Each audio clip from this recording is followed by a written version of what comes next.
नमस्कार। हमारे इस खास कार्यक्रम में आपका स्वागत है। मैं हूं आदित्य श्रीवास्तव। देश का बजट आ गया है। 2022-23 का बजट वित्त मंत्री निर्मला सीतारमण ने संसद में रख दिया है और इस बजट को अगर देखा जाए तो अमृत काल का ब्लूप्रिंट इसको कहा जा रहा है। दरअसल अमृत काल का ब्लूप्रिंट इसलिए कहा जा रहा है क्योंकि ये माना जा रहा है कि अब अगले जो 25 साल होंगे, क्योंकि भारत को आजाद हुए 75 साल हो चुके हैं और 75 साल के बाद जब 100 साल आजादी को हो जाएंगे तो अब जो 25 साल अगले होंगे वो अमृत काल है। और इस अमृत काल में भारत को उन तमाम बातों पर काम करना है, उन तमाम मुद्दों पर काम करना है जो अब तक भारत में समस्याएं रही हैं, उन समस्याओं को दूर करना है। प्रधानमंत्री लगातार कह रहे हैं कि ये जिसे कहें कि अमृत काल के दौरान पराक्रम की पराकाष्ठा हमको करना है। हमें उन तमाम कठिनाइयों और परेशानियों से बाहर निकलना है जो भारत आजादी के 75 साल तक अब भी कई मामलों में रहा है और अब जो 25 साल होंगे वो बहुत महत्वपूर्ण होंगे। और आज का जो बजट प्रस्तुत हुआ है वो बजट बताता है कि पूरा जो अगले 25 साल होंगे उसका पूरा ब्लूप्रिंट, उसका पूरा खाका भारत किस तरीके से रखना चाहता है वो इस बजट के दौरान देखने को मिला है। हर वर्ग को छूने की कोशिश इस बजट के दौरान वित्त मंत्री निर्मला सीतारमण के द्वारा की गई है। और आपको समझाने की कोशिश करें तो एक जो महत्वपूर्ण बात इस पूरे बजट में होती है वो ये होती है कि 2022-23 में अनुमानित कुल व्यय रिकॉर्ड जो है वो 39,45,000 करोड़ रुपए का सरकार ने माना है। और पूंजीगत व्यय की अगर बात की जाए तो 10,68,000 करोड़ रुपए होने का अनुमान जो है पूंजीगत व्यय का वो सरकार को है। यानी कि जो सकल घरेलू उत्पाद का लगभग जो है वो ये 4.1% का है। ग्राफिक्स के जरिए भी आपको समझाने की कोशिश करते हैं इस बजट को। आपकी स्क्रीन पर अब कुछ ग्राफिक्स सामने आ रहे हैं और उसमें अब आप समझेंगे। आप सबसे पहले तो ये समझिए कि पैसा कहां कहां जाता है बजट का अगर देखें तो बात की जाए तो उधार और अन्य देयताएं जो होती हैं वो 35 रुपए, यानी कि 100 रुपए के हिसाब से इसको समझे तो 35 रुपए वहां जाता है। निगम कर जो होता है उसमें 15 रुपए जो है वहां जाता है। 100 रुपए के लिहाज से इसको समझे। आयकर में 15 रुपए जो होता है वो आता है आयकर से। सीमा शुल्क की अगर बात की जाए तो 5 रुपए जो है वो सीमा शुल्क से आता है। वहीं केंद्रीय उत्पाद शुल्क जो है वो 7 रुपए जो है, अगर 100 रुपए के हिसाब से समझे तो वो केंद्रीय उत्पाद शुल्क जो है वो 7% उसमें आता है। माल और सेवा कर में 16% आता है। कर भिन्न राजस्व की बात की जाए तो 5% वो उसमें आता है। और ऋण भिन्न पूंजी प्राप्तियां जो होती हैं वो 2% उसमें आता है। और ये पूरा एक ढांचा आपको समझाने की कोशिश की कि जो बजट होता है उसमें जो पैसा आता है सरकार के पास में वो कहां कहां से आता है, कैसे कैसे आता है। ये अर्निंग सरकार की है जो इस पूरे ग्राफिक्स के जरिए आप समझेंगे। इसके अलावा आपको ये भी बताने की कोशिश करेंगे कि किन किन मदों में, किन किन मंत्रालयों में सरकार ने बजट का प्रावधान किया है। एक सबसे महत्वपूर्ण बात इस बजट की देखने को रही है वो कृषि का क्षेत्र रहा है, जहां पर सरकार ने एक महत्वपूर्ण मुद्दा मिनिमम सपोर्ट प्राइस का होता था, वहां पर विशेष बजट एलोकेट किया है एमएसपी को लेकर। वहां पर किसानों को बजट देने की बात सरकार ने इस अपने बजट भाषण में वित्त मंत्री ने की है। इसके अलावा डिजिटल एजुकेशन एक सबसे बड़ा रोल अदा कर रहा था इस पूरे कोरोना काल को अगर समझने की कोशिश करें तो वो कहीं ना कहीं उस पर भी काम करने की बात सरकार ने की है। इसके साथ साथ रेलवेज की बात करें तो रेलवे का ढांचागत जिस तरीके से उस ढांचे को मजबूत करने को लेकर, सुविधाओं को बढ़ाने को लेकर सरकार ने जो प्रतिबद्धता है उसको दोहराया है। एक बार फिर से टैक्सेस की बात की जाए तो दिव्यांगों के मामले में सरकार ने उनको छूट देने की बात की है। एक महत्वपूर्ण बात किसानों की अगर बात की जाए तो केन बेतवा लिंक परियोजना, जिसका सीधा असर मध्य प्रदेश के बुंदेलखंड पे पड़ना है, मध्य प्रदेश और उत्तर प्रदेश के बुंदेलखंड पर होगा, उसके लिए राशि आवंटित अब कर दी गई है। और उस राशि के जरिए देखा जाए तो वो बजट वहां पर एलोकेट कर दिया गया है। इसका सीधा असर किसानों को होगा। तमाम अलग अलग मुद्दे हैं। शिक्षा का क्षेत्र जो है उसमें भी अच्छा खासा बजट सरकार के द्वारा एलोकेट किया गया है। बैंकिंग सेक्टर को स्ट्रॉन्ग करने को लेकर अगर बात करें तो वहां पर सरकार लगातार काम कर रही है। पोस्ट ऑफिस जो है उनको सीधे तौर पर डिजिटल बैंकिंग से जोड़ने की बात की जा रही है। तो पूरा बजट किस प्रकार का है इस पर आज हम चर्चा कर रहे हैं। हमारे साथ बहुत ही खास मेहमान हैं। हमारे साथ अमित बनर्जी जी हैं। आप अर्थशास्त्री हैं और आप अर्थशास्त्र के प्रोफेसर भी हैं मैनेट भोपाल में। अमित बनर्जी जी, आपका बहुत बहुत स्वागत करते हैं हमारे इस कार्यक्रम में। हमारे साथ एक और मेहमान साथ साथ जुड़ेंगे, उनसे भी आपका परिचय कराएंगे। हमारे साथ CII से भी कुछ सदस्य जुड़ेंगे, वो भी उनका आपसे लगातार परिचय कराते रहेंगे। लेकिन अमित बनर्जी जी, सबसे पहले शुरुआत आपसे ही करें, कैसे इस बजट को समझा जाए? ये पूरा बजट जो कहा जा रहा है कि अमृतकाल का ये ब्लूप्रिंट है, कैसे इसको समझे? पिछले जब से मोदी जी आए हैं 2014 से कुछ चीज़ें उन्होंने ठान ली हैं, करनी है वो करके रहेंगे। एक तो रैशनलाइजेशन चीज़ों को नज़र से देखते हैं, थोड़ा सा वो इंटरनेट के ओरिएंटेड हो गए हैं, पेमेंट्स और इन सबको लेकर, ट्रांसपेरेंसी को लेकर। और देखिए, बार बार कहता हूँ, 2024 से पहले का ये मेन बजट है। कृषि में चूंकि कृषि आंदोलन हुआ था, कृषि में बढ़ाया। दूसरी बात, कृषि के बढ़ाने का कारण भी ये है कि सबसे बहुत अच्छा परफॉर्मेंस रहा था कृषि का पिछले साल ग्रोथ में, तो इसलिए उसको थोड़ा सा लाभान्वित कर रहे हैं। दूसरी बात यह है कि अब स्किल इंडिया, स्टार्टअप इंडिया, इन सब के लिए भी अब ये धीरे धीरे ये सब इस चीज़ को रैशनलाइज कर रहे हैं। बाकी देखिए आगे क्या होता है, क्योंकि बजट में चेंजेस भी होते हैं और मैं उम्मीद करता हूँ कि इसमें इसको आगे बढ़ा के जाएंगे।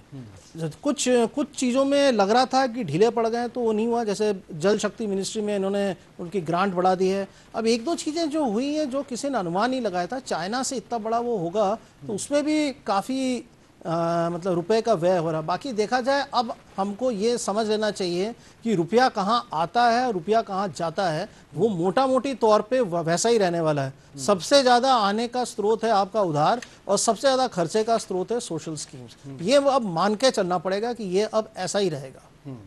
हमारे साथ CII की अगर बात करें तो CII से हमारे साथ सिद्धार्थ चतुर्वेदी जी जुड़ गए हैं हमारे साथ। आप कन्वीनर हैं CII स्किल पैनल के भी, और सिद्धार्थ जी इससे पहले भोपाल जोन के चेयरमैन भी रहे हैं। सिद्धार्थ जी, बहुत बहुत स्वागत करते हैं आपका हमारे इस कार्यक्रम में। सिद्धार्थ जी, सबसे पहले तो अगर मैं औद्योगिक जगत की अगर बात करूं, MSME की बात करूं, और पूरे इस बजट को ये माना जा रहा है कि अगर 5 ट्रिलियन इकोनॉमी की तरफ इस देश को लेकर जाना है तो ये बजट बहुत महत्वपूर्ण था। एक्सपेक्टेशन भी आप लोगों की लगभग वैसे ही थी, कैसे देखते हैं इस बजट को? जी, जैसा एक्सपेक्टेड था कि 2 साल के डाउनवर्ड ट्रेंड के बाद इकोनॉमी रिकवर करनी शुरू हुई है, और उद्योग जगत का ये एक्सपेक्टेशन था कि कैपिटल एक्सपेंडिचर और इंफ्रास्ट्रक्चर डेवलपमेंट पे एक मेजर फोकस इस बजट से मिलेगा, और वही देखने को मिला भी। तो PM गति शक्ति जो पूरा प्लान है, जिसमें 7 ग्रोथ इंजिन्स के बारे में बात की गई है, उसके माध्यम से इंफ्रास्ट्रक्चर डेवलपमेंट को और आगे पुश किया जाना है। एक बहुत अच्छा सुखद ये देखने को मिला कि 35% से ज़्यादा कैपिटल एक्सपेंडिचर बढ़ाया गया है, और 10 लाख करोड़ तक का कैपिटल एक्सपेंडिचर आगे देखने को मिलेगा, जिसमें रोड्स, ट्रांसपोर्ट, लॉजिस्टिक्स और भी सारे जो इंफ्रास्ट्रक्चर से जुड़े हुए सेगमेंट हैं, उसका एक बड़ा इम्पैक्ट हमें देखने को मिलेगा। निश्चित ही उद्योग जगत के लिए ये एक अच्छा साइन है। अगर मैं दूसरी तरफ MSME की बात करूं, तो ECLGS emergency credit line guarantee scheme को बढ़ाना मार्च 23 तक, और खासकर हॉस्पिटैलिटी सेक्टर के लिए अलग प्रावधान देना एक बेनिफिशियल पॉइंट है। और दूसरा CGTSME स्कीम, जो कि माइक्रो और स्मॉल इंटरप्राइजेस को क्रेडिट लिंकेज प्रदान करता है, उसको भी 2 लाख करोड़ तक उसका प्रावधान बढ़ाया गया है। ये भी एक अच्छा बेनिफिशियल पॉइंट है। और तीसरा, एक ओवरऑल MSME कॉम्पिटिटिवनेस की भी बात बजट में की गई है, और लगभग आगे 5 सालों में ऐसा रोड मैप बनाया जाए कि MSMEs और उनके एक्सपोर्ट्स ग्लोबली कॉम्पिटिटिव हों। तो ये कुछ अच्छे बेनिफिशियल साइंस इस बजट में खासकर MSME सेक्टर और ओवरऑल इंफ्रास्ट्रक्चर डेवलपमेंट में देखने के लिए मिले हैं। अमित जी, क्या लगता है आपको, हम अलग अलग सेक्टर्स पे अगर आए और अलग अलग सेक्टर्स को समझने की कोशिश करें, तो सबसे पहला हम कृषि की बात करते हैं, एग्रीकल्चर सेक्टर की बात करते हैं, क्योंकि हाल के दिनों में हमने इस देश में कृषि को लेकर, किसानों को लेकर बहुत चर्चाएं देखने को मिली हैं। और आज का ये बजट बताता है कि जिन मुद्दों को लेकर देश में चर्चाएं हो रही थी, उन मुद्दों पर सरकार ने इस बजट पर फोकस किया है। मिनिमम सपोर्ट प्राइस, ये एक बहुत बड़ा फैक्टर था पिछले कुछ दिनों, और MSP को लेकर सरकार ने एक अलग से एक बजट एलोकेट किया है किसानों को देने के लिए। इसके अलावा केन बेतवा लिंक परियोजना मध्य प्रदेश के बुंदेलखंड और उत्तर प्रदेश के बुंदेलखंड को इसका सबसे ज्यादा लाभ होगा। सबसे ज्यादा तो बल्कि मध्य प्रदेश के तमाम जिले, 9 जिले लगभग हैं जिनको इस परियोजना से लाभ होगा। और इसके अलावा ऑर्गेनिक खेती की अगर बात की जाए तो वहां प्रोत्साहित करने की बात की गई है। एग्रीकल्चर सेक्टर के लिहाज से समझे तो ये बजट किस तरीके का है? देखिए, केन बेतवा की बात 6 महीने पहले तकरीबन सेटल हो चुकी थी। जब जल शक्ति मंत्री जी आए थे तो वो बात से, और ये बहुत पेंडिंग है और बहुत पुराना मामला है बुंदेलखंड एरिया और खासकर अपने मध्य प्रदेश में पानी की समस्या को लेकर। दूसरी बात अब एग्रीकल्चर का ये है कि एक चीज़ ठीक है, सुनने में अच्छा लगता है, एमएसपी बढ़ गया, प्रोत्साहित होंगे, पर इससे यह है कि फूड इन्फ्लेशन भी बढ़ सकता है। एक चीज़ जो किसी को शायद इसमें नज़र नहीं आ रही है, वो जिसको कहते हैं एक्सोजेनस बाहर है, वो ये है कि चाइना ने कुछ मामलों में फूड ग्रेन्स में 50% स्टॉकिंग कर रखी है। सो फूड प्रोडक्ट्स में दाम बढ़ने का कारण काफ़ी सारे हैं और फूड इन्फ्लेशन के धीरे धीरे असर आ रहे हैं। ठीक है, एमएसपी बढ़ जाने से ये है कि खेती में रुझान जो थोड़ा सा कम हो रहा था ज़्यादा आ जाएगा। एक चीज अभी केन बेतवा से मुझे आशा ये लगती है कि जो पब्लिक इन्वेस्टमेंट है, सरकार का जो इन्वेस्टमेंट एग्रीकल्चर पे था, वो तकरीबन पिछले 30 साल के लिबरलाइजेशन में एकदम बॉटम आउट खत्म हो चुका था। वो एक ठीक ठाक दिख रहा है कि हो सकता है। देखिए, भले ही वो 16% जीडीपी आपने आय का देता है, लेकिन मोर देन 50%, 50% जनता उसी पे डिपेंडेंट है, डायरेक्टली इनडायरेक्टली। और जहां तक इंडस्ट्रीज का सवाल है, प्रधानमंत्री जी शुरू से ये कनेक्टिविटी और ट्रांसपोर्टेशन में शुरू से इंटरेस्ट रहे हैं, क्योंकि जहां तक एक्सपोर्ट्स का सवाल है, हमारा मतलब 5% कॉम्पिटिटिवनेस हम उस पर लूज कर जाते हैं ट्रांसपोर्टेशन और ये लॉजिस्टिक्स इश्यूज को लेकर। हाँ। और लॉजिस्टिक्स एक और बात है, मैं हर समय कहता हूँ 35 से 50% सब्जियां फल फार्म टू टेबल तक आने में नष्ट हो जाती है। ये कोल्ड स्टोरेज और इस पे भी अगर ध्यान हो तो ज़्यादा अच्छा होगा। सिद्धार्थ जी, स्किल इंडिया की बात करें, अगर स्किल इंडिया का नारा प्रधानमंत्री की जब पहले टेन्योर में आए थे उस दौरान बहुत शुरुआती समय में दे दिया गया था और स्किल मैन पावर तैयार करने को लेकर लगातार काम चल रहा था। इस बजट की अगर बात करें, ये सवाल आपसे भी सर इसलिए महत्वपूर्ण हो जाता है क्योंकि आप कन्वीनर सीआईआई स्किल पैनल भी हैं, और ऐसे में इस पूरे बजट को समझें तो देश में डिजिटल देश ई पोर्टल लॉन्च करने की बात सरकार ने की है, जिसमें युवाओं के स्किलिंग, अपस्किलिंग और रीस्किलिंग के लिए ये बहुत महत्वपूर्ण होगा। कैसे इसको समझें? जी, स्किल इंडिया हर समय गवर्नमेंट की मेन प्रायोरिटी रही है और गवर्नमेंट ने हर समय ये मेंटेन किया है कि कोई भी इंडस्ट्री का सेक्टर हो, अंडरपिनिंग और बैकबोन जो है वो स्किल्ड मैन पावर ही हो सकता है और वही हमें लॉन्ग टर्म में कॉम्पिटिटिव एज प्रोवाइड भी कर सकता है। इस बजट में एक इम्पॉर्टेंट अनाउंसमेंट ये हुआ है कि नेशनल स्किल्स क्वालिफिकेशन फ्रेमवर्क, जो कि एक वर्टिकल और हॉरिजॉन्टल मोबिलिटी प्रोवाइड करता है किसी भी वोकेशनल ट्रेनिंग के लर्नर को, उसको ज़्यादा इंडस्ट्री से लिंक करके और इंडस्ट्री बेस्ड क्वालिफिकेशन से लिंक करके आगे प्रमोट किया जाएगा। और दूसरा, जो देश ई स्टैक लॉन्च करने की बात हुई है, वो एक बड़ा रेवोल्यूशनरी कदम हो सकता है, इन द सेंस कि एक ओपन एपीआईज उसमें रहेंगे और कोई भी लर्नर उसमें अपस्किलिंग, रीस्किलिंग और फ्रेश स्किलिंग के लिए जा सकता है और स्किलिंग के बाद उसमें जो ओपन स्टैंडर्ड्स हैं उसके मदद से वो जॉब डिस्कवरी और न्यू एम्प्लॉयमेंट अपॉर्चुनिटीज की भी तलाश कर सकता है। तो ये दोनों अनाउंसमेंट स्किल इंडिया को बढ़ावा देने वाले हैं। इसके साथ साथ एमएसएमई सेक्टर में भी स्किल्ड मैन पावर को प्रोवाइड करने के लिए कुछ इंसेंटिव्स देने की बात की है और हमने हर समय मेंटेन किया है कि एमएसएमई सेक्टर एक तरीके से बड़ा एम्प्लॉयमेंट देने वाला सेक्टर है पूरे इकोनॉमी का, और एमएसएमई सेक्टर को स्किल्ड मैन पावर या अप्रेंटिसशिप रखने के लिए ज़्यादा इंसेंटिवाइज करने की ज़रूरत है। तो जो मुझे लगता है फाइन प्रिंट में और आगे सरकार की जो दिशा है, इस डायरेक्शन में हम लोग आगे जरूर कदम बढ़ाते हुए दिखेंगे। अमित बनर्जी जी, आप एजुकेशन सेक्टर से आते हैं सर, और सरकार ने इस बार पीएम ई विद्या की अगर बात की जाए, 1 क्लास 1 टीवी चैनल की अगर बात की जाए, 200 चैनल विस्तारित करने की बात की गई है, सप्लीमेंट्री एजुकेशन को बढ़ावा देने की बात की जा रही है।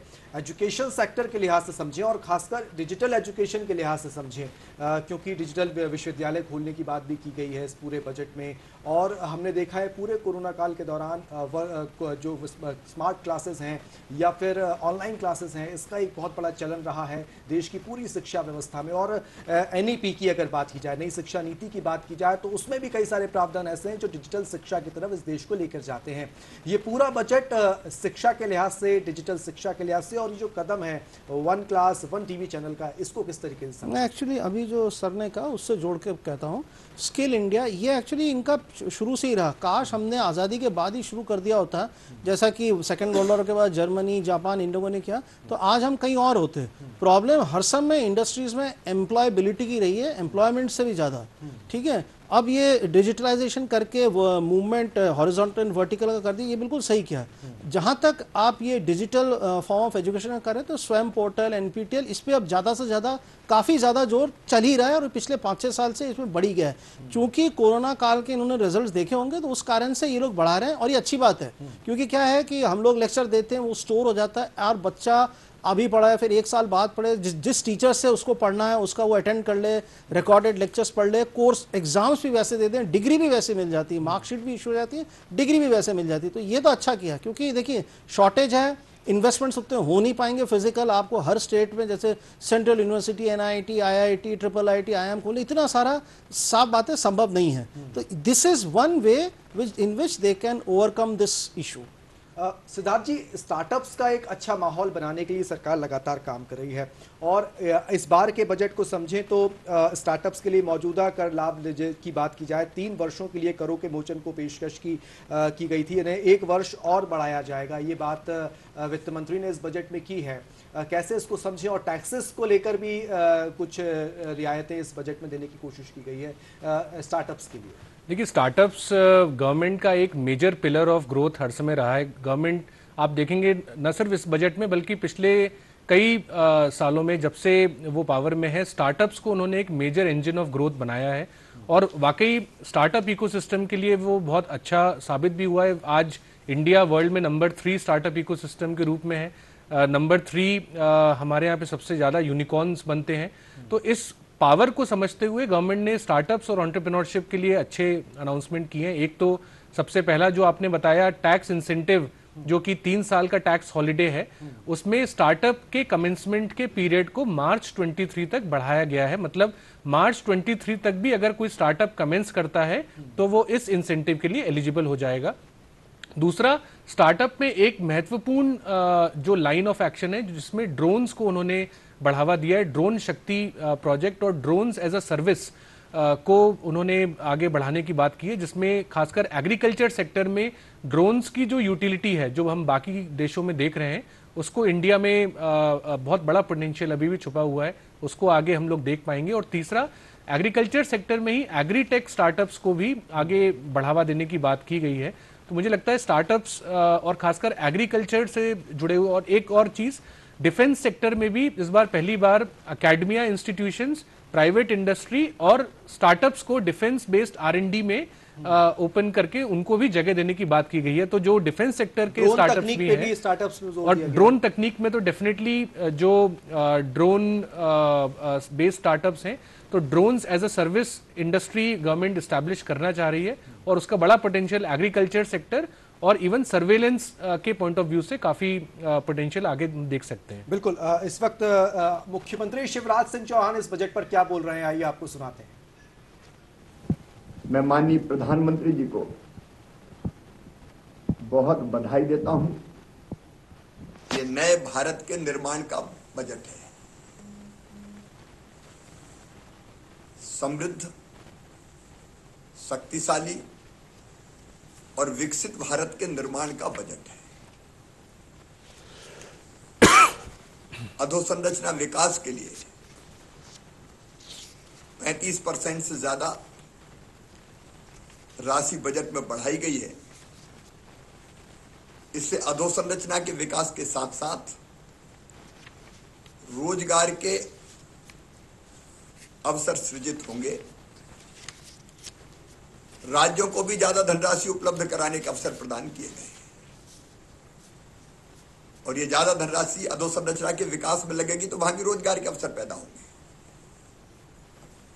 मध्य प्रदेश को तो बड़ी सौगात मिली है।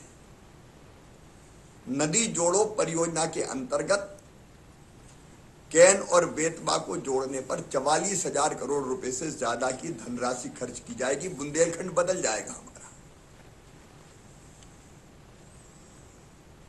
ये किसानों की आय दुगना करने का बजट है। खेती को टेक्नोलॉजी से जोड़ा है, हाईटेक बना के कैसे टेक्नोलॉजी का लाभ किसान को मिले, इसका मार्ग प्रशस्त किया गया है। प्राकृतिक खेती लोगों के स्वास्थ्य को भी उत्तम बनाएगी और धरती का स्वास्थ्य भी उत्तम रहेगा। ये आम आदमी का बजट है जिसमें गरीब और निम्न मध्यम वर्गीय परिवारों की जिंदगी में खुशहाली लाने का प्रयास किया गया है। इस बजट में नई शिक्षा नीति को जमीन पर लागू करने के लिए पर्याप्त प्रावधान किया गया है और कोविड काल के बाद देश में हेल्थ इंफ्रास्ट्रक्चर बेहतर बनाने के लिए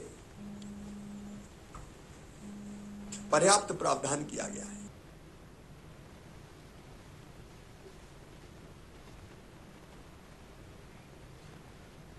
तो मुख्यमंत्री शिवराज सिंह चौहान को आप सुन रहे थे। आम आदमी का बजट वो इसको बता रहे हैं, गरीब मध्यम वर्गीय का और किसानों का बजट ये बता रहे हैं, जीवन में खुशहाली लाने वाला बजट ये बता रहे हैं। गरीब मध्यम वर्ग परिवारों की अगर बात की जाए तो उनके लिए एक विजनरी बजट भी वो इसको मानते हैं मुख्यमंत्री मध्य प्रदेश की, जिनको आप सुन रहे थे। लेकिन अमित बनर्जी जी, अगर डिजिटल करेंसी की अगर बात की जाए तो डिजिटल मुद्रा RBI लॉन्च करेगा, ये इस बजट में बात की गई है। इसको किस तरीके से समझा जाए? देखिए, इसका मतलब ये है कि इन्होंने संज्ञान लिया। अभी तक तो संज्ञान ही नहीं ले रहे थे। क्रिप्टो करेंसी अभी तक तो ये संज्ञान ही नहीं ले रहे थे, तो बिल्कुल क्लैरिटी नहीं थी। अब ये संज्ञान में लिया है तो this becomes another mode of payment. अच्छा, दूसरा बात है इसमें ब्लॉकचेन के कारण वो सिक्योरिटी का वो भी है। बेसिकली धीरे धीरे जनरल इनका मूवमेंट है डिजिटल पेमेंट्स, ई पेमेंट्स पे जाने का, और ये एक जरिया है जिससे कि कैश का हैंडलिंग कम हो और ब्लैक मनी का जनरेशन कम हो। यही है इसका मेन। अब ये क्रिप्टो करेंसी पे मतलब जिसको संज्ञान ही नहीं ले रहे थे तो फिर उसमें क्या क्या नियम बनते, क्या कानून बनते, तो अब इन्होंने संज्ञान लेके अब कानून बनाना शुरू किया, तो ठीक है, ये भी एक जरिया होगा पेमेंट का, इन्वेस्टमेंट का इसका। सिद्धार्थ जी, क्या लगता है आपको? अमित बनर्जी जी बता रहे थे जिस तरीके से कि डिजिटल पेमेंट्स और इन सबको बढ़ावा देने पर काम चल रहा है। पोस्ट ऑफिसेस जो हैं उनको 100% इंटरनेट बैंकिंग से जोड़ने की बात की जा रही है, डिजिटलाइज उनको करने की बात की जा रही है। पोस्ट ऑफिस एक ऐसा सेक्टर जिस पे सरकार ने कई अपनी स्कीम्स के जरिए पोस्ट ऑफिस के जरिए पहुंची है। पासपोर्ट उनमें से एक रहा है सर, कि पासपोर्ट सेवा केंद्र पोस्ट ऑफिस में स्थापित कर दिए थे, और आज हमने देखा कि दूर सुदूर इलाकों में जहां पासपोर्ट ऑफिस नहीं खुल सकते थे वो पोस्ट ऑफिस के जरिए पासपोर्ट बनाए गए। अब जब कोर बैंकिंग से, नेट बैंकिंग से इस पूरे 100% पोस्ट ऑफिस को जोड़ दिया जाएगा, तो क्या ये माने कि बैंकिंग सेक्टर का एक और बड़ा इंफ्रास्ट्रक्चर देश में तैयार होने जा रहा है? जी, जैसा हमने देखा सरकार की प्रायोरिटीज में से डिजिटल अडॉप्शन, डिजिटल ट्रांसफॉर्मेशन और digital adoption across all the sectors एक महत्वपूर्ण प्रायोरिटी रहा है। तो वो डिजिटल ट्रांजैक्शंस हो, डिजिटल पेमेंट्स हो, डिजिटल बैंकिंग हो, तो उससे जुड़ी हुई हमने दो इस बार महत्वपूर्ण अनाउंसमेंट देखे। ऑफ कोर्स डिजिटल करेंसी की जो बात हुई है, तो डिजिटल करेंसी एक्सपेक्टेड था कि सरकार कभी ना कभी इस पूरे मामले पर अपना रुख साफ करेगी, तो उन्होंने वर्चुअल डिजिटल असेट पे एक टैक्स भी अनाउंस किया और साथ ही साथ एक नई डिजिटल करेंसी जिसे लीगल टेंडर का स्टेटस हासिल होगा वो भी लॉन्च किया जाएगा। दूसरा, डिजिटल के साथ साथ इंक्लूसिव ग्रोथ को साधते हुए जो 1.5 लाख पोस्ट ऑफिसेज हैं उनको सभी को इस पूरे फाइनेंशियल ईयर में कोर बैंकिंग सिस्टम पे लाया जाएगा, जिससे फाइनेंशियल इंक्लूजन को एक बड़ा पुश मिलेगा। तो ये सारे पोस्ट ऑफिसेज के थ्रू को जो फॉर्मल सेगमेंट में बैंकिंग सर्विसेज ले सकते हैं, तो वैसे विड्रॉल्स, डिपॉजिट्स और अनबैंक्ड पॉपुलेशन को बैंकिंग सर्विसेज से जोड़ने में ये स्टेप बड़ा कारगर होगा। और खासकर जो डायरेक्ट बेनिफिट ट्रांसफर हैं, तो इन सभी जगहों पे जो रहने वाले बेनिफिशियरीज हैं वो अगर इस सिस्टम से जुड़ जाते हैं तो जो डीबीटी स्कीम का लाभ है वो इन सभी लोगों को भी मिल पाएगा। तो ये अगर हम कर पाए तो वाकई reaching the unbanked population and direct transfer of benefits, ये दोनों स्टेप्स को एक बड़ा बूस्ट इस स्टेप से मिलेगा। अमित बनर्जी जी, टैक्सेस के मामले में अगर बात करें तो टैक्सेस पर नज़र हर आमो खास की रहती है, टैक्स पेयर्स की रहती है और मिडिल क्लास की सबसे ज़्यादा रहती है। जो छोटा टैक्स पेयर है वो ये उम्मीद करता है कि टैक्स स्लैब में कुछ चेंजेस हो, स्टैंडर्ड डिडक्शंस में कुछ उसको राहत मिले। लेकिन इस बार दिव्यांगों को लेकर सरकार ने बात की है। हम ये मानते हैं कि बड़ा क्रूशल समय इस वक्त सरकार के सामने है। टैक्स कलेक्शन और पैसा की ज़रूरत सरकार को इस वक्त है, वो भी तब जब हम एक बड़े पैंडेमिक के दौर से गुजर रहे हैं। पिछले बजट में भी हम जाएं तो कुछ स्लैब में कुछ बहुत ज़्यादा चेंजेस नहीं किए थे, लेकिन उस पूरी कर व्यवस्था को सुधार करने को लेकर समय समय पर जो कदम उठाने की आवश्यकता है उन पर सरकार ज़रूर काम कर रही थी। इसके अलावा 75 साल से ऊपर के जो लोग थे उनको ITR भरने की बात नहीं भरने की बात सरकार ने छूट दे दी थी वहाँ से। इस तरीके से इस बार दिव्यांगों को शामिल किया गया है कि उनको एक छूट इनकम टैक्स के दौरान दी गई है। कैसे इसको समझें? देखिए, ऐसा है, अभी जो सर ने कहा ये डिजिटल करेंसी और ये फाइनेंशियल इंक्लूजन, चूँकि फाइनेंशियल इंक्लूजन में मैं रिसर्च करता हूँ, तो ये सब और ये दिव्यांगों का ये सब ना बेसिकली इंडियन गवर्नमेंट ने ये सस्टेनेबल डेवलपमेंट गोल्स के अंडर ये सब कर रखा है। तो ये मोदी जी इस मामले में बड़े स्ट्रिक्ट हैं। जो उनके जो कमिटमेंट्स हैं, इंटरनेशनल कमिटमेंट, जैसे ये COP26 वाले थे, इन सबको लेके ही इज़ वेरी स्ट्रिक्ट। तो वो धीरे धीरे अब इनको कर रहे हैं। तो ये उसी उसमें ये है कि दिव्यांगों का अब धीरे धीरे देखना आप टैक्स स्ट्रक्चर तो मुझे ही लगता बदलेंगे। सीनियर सिटीजन्स मतलब 60+ वालों के लिए कुछ करेंगे, क्योंकि कोविड में उनको नुकसान भी काफ़ी हुआ है। तो हो सकता है थोड़ा बहुत ये लोग सेक्शन 80D कर दें या सीनियर सिटीजन्स के लिए करेंगे। इससे ज़्यादा अभी फ्रैंकली स्पीकिंग कोविड में इतनी अर्थव्यवस्था मतलब नुकसान हुआ है, इससे ज़्यादा उम्मीद करना सही नहीं होगा। सिद्धार्थ जी, जो बात COP26 की बनर्जी जी ने कही है उसके आगे अगर उसको बढ़ाएं तो 2030 तक जो है सरकार ने सौर ऊर्जा के क्षेत्र में 280 गीगावाट के लक्ष्य को रखा है और 19,500 करोड़ रुपए का अतिरिक्त बजट जो है वहां आवंटित किया है। इलेक्ट्रिक व्हीकल को लेकर सरकार बहुत फोकस दिखाई दे रही है पिछले कुछ समय से, और इस बार भी इलेक्ट्रिक व्हीकल्स के चार्जिंग स्टेशन की अगर बात की जाए तो उनको विस्तारित करने की बात की जा रही है। डिजिटल यूनिवर्सिटी तो शुरू हो ही रही है, लेकिन अगर ऊर्जा के क्षेत्र में, सौर ऊर्जा के क्षेत्र में, इलेक्ट्रिक व्हीकल्स के क्षेत्र में, यानी कि ओवरऑल एनवायरनमेंट को कैसे बचाया जाए, एनवायरनमेंट खराब होने से कैसे बचाया जाए, और जो दुनिया के सामने भारत की प्रतिबद्धता है कि हम एनवायरनमेंट को लेकर काम कर रहे हैं, चाहे वो COP26 हो, COP21 हो, इससे पहले पेरिस में या ग्लासगो में जो अभी हुआ, वहां जो बातें भारत रखता आया है दुनिया के सामने, उस बात को पूरा करने के लिए ये बजट क्या कहता है? देखिए, शुरुआत में ही माननीय वित्त मंत्री जी ने एनर्जी ट्रांजिट और क्लाइमेट चेंज, ये दो मेजर हमारे थ्रस्ट एरियाज होंगे, इसको कहा, और इससे संबंधित कई सारे अनाउंसमेंट और पॉलिसी डायरेक्शंस भी इस बजट में दिए गए, जो कि ओवरऑल जो नेट ज़ीरो का हमने एक टारगेट लिया है जो 2070 तक हमें अचीव करना है, वहाँ तक ले जाने पे मदद करेगा। तो उसमें इलेक्ट्रिक व्हीकल्स के लिए एक तो बैटरी स्वैपिंग पॉलिसी का अनाउंसमेंट किया गया है, जो कि काफ़ी टाइम से अवेटेड थी, और जिससे कि फास्टर EV अडॉप्शन एंड खासकर जो 2 व्हीलर सेगमेंट है उसको फास्टर अडॉप्शन में मदद मिलेगी। और इसका इंपॉर्टेंस ये भी है क्योंकि हमें, और दूसरी चीज़, बैटरी टेक्नोलॉजी और एनर्जी टेक्नोलॉजी पे भी आगे इन्वेस्टमेंट बढ़ाने की बात की गई है। तो अगर हम पूरी तरह से EV सेक्टर को समझें तो इंडिजिनस बैटरी टेक्नोलॉजी को डेवलप करना एक मेजर पॉलिसी एरिया है जिस पे बात की गई है। साथ ही साथ जो हाई एफिशिएंसी सोलर मॉड्यूल्स हैं उसके प्रोडक्शन को भी, जो कि मैं समझता हूं कि इंपोर्ट के से हटते हुए आत्मनिर्भर भारत के लिए एक बढ़ता हुआ कदम है। तो हाई एफिशिएंसी सोलर मॉड्यूल्स पे भी उन्होंने इंसेंटिव्स दिए हैं। तो क्लाइमेट चेंज और उसके अंदर खासकर इलेक्ट्रिक व्हीकल अडॉप्शन को लेके सरकार काफ़ी प्रतिबद्ध दिख रही है। हमें आगे और ये भी देखना होगा कि किस तरीके से ईवी व्हीकल्स के अडॉप्शन को एक तरफ से डिमांड साइड से इंसेंटिवाइज करे और दूसरी साइड प्रोडक्शन साइड से वो कैसे इसके प्रोडक्शन कैपेसिटी को रैंप अप करेगी।